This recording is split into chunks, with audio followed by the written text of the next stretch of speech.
सावरकर या गांधी भारत के लिए, आज के भारत के लिए किनके विचार ज्यादा अनुकरणीय है? हितेश जी, आपसे शुरू करें तो। देखिए, मुझे लगता है आज के भारत को अगर आप देखेंगे तो अपने महापुरुषों को समग्रता में देखना और जैसे संघ में कहते हैं सद्गुणों की उपासना करना, जिसका जो अच्छा है देश के लिए अच्छा हो सकता है उसमें राष्ट्र सर्वोपरि रखते हुए उन विचारों की साधना करना।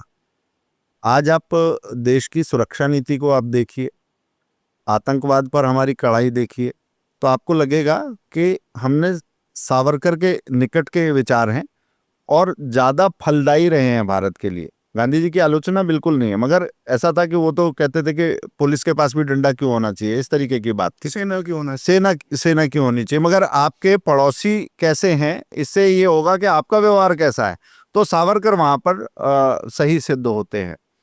फिर इस देश के लिए क्या जरूरी है, तो ये देश इस समय स्वच्छता अभियान भी चला रहा है जिसके पॉलिटिकल वोट नहीं मिलते। गांधी जी के इस समय रूरल डेवलपमेंट का और एम्पावरमेंट का जो काम है या डायरेक्ट कैश बेनिफिट ट्रांसफर की जो स्कीम्स हैं उस पारदर्शिता की बात गांधी जी के ज़्यादा करीब आती हैं। मुझे लगता है कि दोनों की जो अच्छी चीज़ें हैं उनको जोड़कर ये भारत चल रहा है और वास्तव में अपने महापुरुषों को किस तरह से देखना उस दृष्टिकोण को भी भारत डिफाइन कर रहा है। प्रकाश जी, आप देखिए, इसमें जो सबसे महत्वपूर्ण बात यह है कि हमें जो हितेश जी ने जो शुरुआत में बात की कि हर व्यक्ति की हम लोग हमारे जो इंडियन सब कॉन्टिनेंट, भारत की नहीं इंडियन सब कॉन्टिनेंट की प्रॉब्लम है कि हम लोग तुलनात्मक अध्ययन बहुत करते हैं कि ये व्यक्ति कैसा था, ये व्यक्ति कैसा था। सब अपने अपने क्षेत्र में थे। वीर सावर अब आज की पीढ़ी को ये देखना है कि किसके विचार, आज जो स्थिति देश काल स्थिति परिस्थिति है उसमें किसके विचार ज्यादा प्रासंगिक है, ये स्वयं जनता को तय करना है।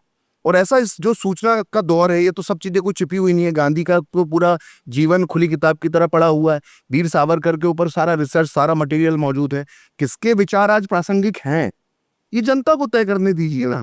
इसमें कोई देखिए, मैं जो हितेश जी ने बात रखी थोड़ा और विस्तार में रखूंगा, थोड़े अलग तरीके से रखूंगा।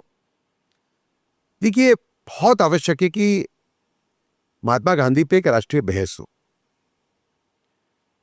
गांधी के बाद बात करते हैं या तो आप गांधी के सपोर्टर हो, इस टाइप के डिस्कशन तो देश में होते ही नहीं है, समझो आप। या आप गांधी के सपोर्टर हो या आप गांधी के विरोधी हो। आप ट्विटर पे चले जाओ तो यही चलता रहता है, समझा। ऐसा मानता है कि गांधी जी पे एक बहस होनी चाहिए।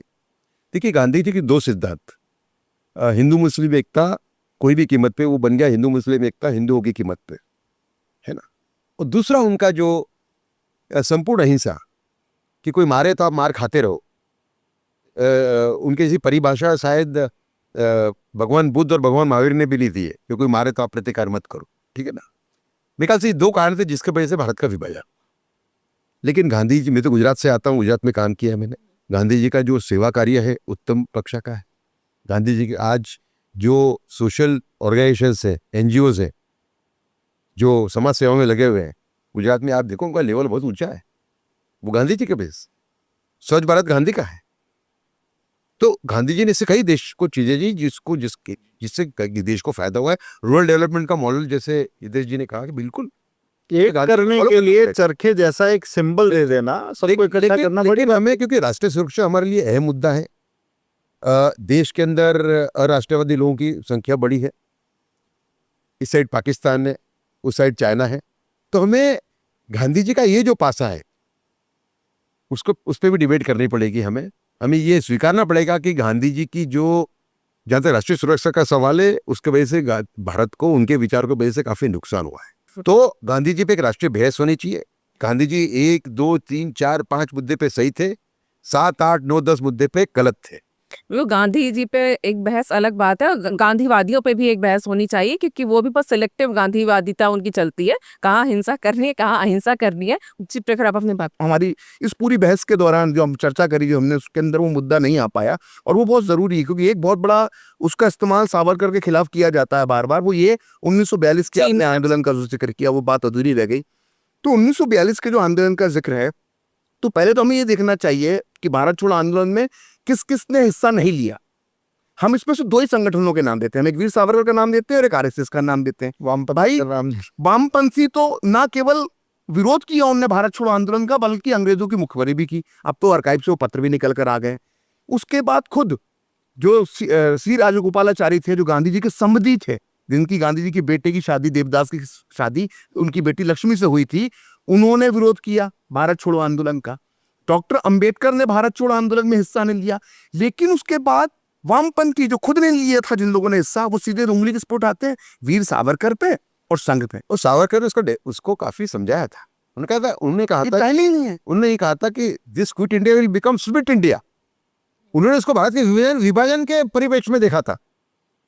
और देखिए मुस्लिम तुष्टिकरण की नीतियां तो बढ़ती जा रही थी, समझे ना आप उस टाइम पे। तब उसमें देखिए क्या हुआ 1942 के भारत छोड़ो आंदोलन में, मतलब वो सुपर डुपर फ्लॉप आंदोलन। बिल्कुल खुद कांग्रेस ही मानते हैं उस आंदोलन में हिस्सा लेने वाली 42 की बिजली अरुणा आसफ अली, वो खुद कह दिया कि ये आंदोलन फ्लॉप था। जयप्रकाश नारायण की चिट्ठियां मौजूद हैं, वो कहते हैं फ्लॉप है। अबुल कलाम आजाद कहते हैं कि हम निराश थे, हम हताश थे। गांधी जी भी हताश हो गए, तो जो जिस तरह का हमें गिरफ्तारी की गई, तो वो आंदोलन फ्लॉप है। हमें बस घुट्टी पिला दी गई हमारे स्टूडेंट लाइफ से कि भारत को आजादी इसीलिए मिली। दुनिया में सर ऐसी कौन सी क्रांति होती है जिसका असर 5 साल बाद होता है? 42 में आंदोलन शुरू हुआ, 5 साल बाद जाके उसका असर होता है। तो इससे मकाना कोई बात ही नहीं हो सकती। 1956 के अंदर जो एटली, जिन्होंने हमें आजादी दी, हाँ, उनका प्राइम मिनिस्टर नहीं रहे थे, वो 1956 में भारत के दौरे पे आए थे जी। और पीबी चक्रवर्ती जो थे, जो एक्टिंग गवर्नर थे बंगाल के, उनके घर पे 2 दिन रहे थे। उस टाइम पे पीबी चक्रवर्ती क्योंकि अभ्यासू व्यक्ति थे, उनसे पूछा कि भाई क्विट इंडिया मूवमेंट के बाद में, भारत छोड़ो आंदोलन के बाद में तो ऐसा कुछ हुआ ही नहीं जो आप पे प्रेशर बने, तो आपने उनको आजादी क्यों दे दी? तो पहले तो उसने बोला, इटली ने कहा कि जवाब ही नहीं दिया, उड़ा दिया पूरा, समझे ना। दूसरी बार पूछा, फिर उसने जवाब दिया। उसने कहा कि इसके 2 या 3 में मुख्य कारण थे। एक था आजादी इन फौज वाला मूवमेंट, नेताजी का, जो उस टाइम पे खत्म हो चुका था, समझो आप। लेकिन उन्होंने कहा उससे इतना डर, हमारे में इतना डर हो गया था हम लोगों के अंदर। दूसरा कि जो नेवी की म्यूटिनी हुई 1946 में, नेवी की म्यूटिनी हुई बॉम्बे में, जो फैल गई 20 डॉक्स पे फैल गई पूरे भारत में, इंक्लूडिंग कराची, हाँ। समझे ना। तो नेवी की जो म्यूटिनी जी थी, जो बलवा था नेवी का, उससे हम डर गए कि देख, उन्होंने कहा कि देखा हमने बहुत कम, हम भारत में रहे इतने साल, तो ब्रिटिशरों की संख्या तो बहुत कम थी, कम से कम 1 लाख थी, ज्यादा से ज्यादा 3 लाख थी, समझो आप, समझे आप। तो हमने तो भारत के लोगों की मदद से राज किया हुआ यहाँ पे, और वो अगर वही विरुद्ध हो जाते हैं। अच्छा, जो सैनिक सेकंड वर्ल्ड वॉर से वापस आ रहे थे, उन्होंने भी इनको एक संकेत दे दिया कि देखो भाई, हमने तुम्हारी लड़ाई लड़ ली। देखिए सेकंड वर्ल्ड वॉर के अंदर समय बड़ा योगदान है भारत के सैनिकों का है, बिल्कुल सही। समझे आप। तो हमने आपकी लड़ाई लड़ ली, अब आप देश छोड़ के जाइए। और वो सब तो उन्होंने कहा, साधारण सेना में भर्ती हुए लोग। फिर उसने पूछा चक्रवर्ती ने कि गांधी जी और कांग्रेस का कितना रोल था इसमें। तो वो चक्रवर्ती लिखते कि चाय पीते पीते बड़े एक सैटारिकल वे में मुझे कहा उन्होंने कहा उन्हें मिनिमल। और वो लिखा भी ऐसा रहता है, M. करके, वो पूरा जो है उसका